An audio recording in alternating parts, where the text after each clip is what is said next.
So, as a leader, can you trust the artificial intelligences within your business, let alone outside of your businesses?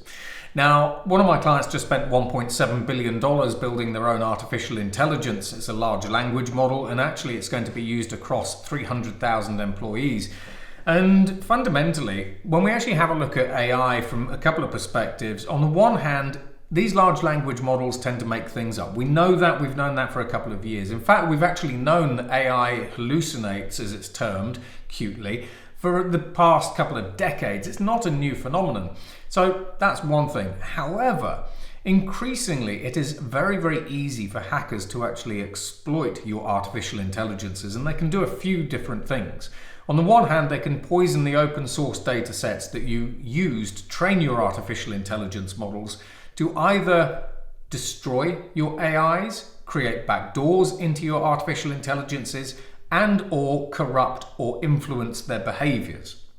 Now, on the one hand, basically, when you have a backdoor within an artificial intelligence, that can give you horizontal access to pretty much every system within a company. So we're seeing AI or cognitive infrastructure attacks on the rise.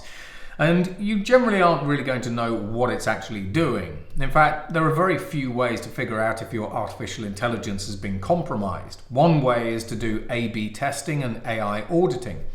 However, when we actually have a look at using poisoned data to corrupt or influence its behaviors, such as decision making, you don't really know, and you don't really have any way to gauge whether or not the answer that the AI is giving you is based on perfect information, perfect data, let alone manipulated data.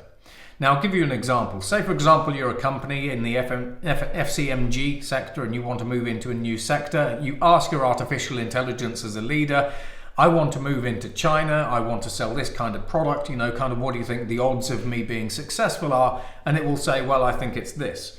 Now, as a leader, you're going to start taking some of the decisions and some of the outputs that these AIs are actually generating, and you're going to either put that into your vision and your strategy, or you're going to start using that as part of your planning process.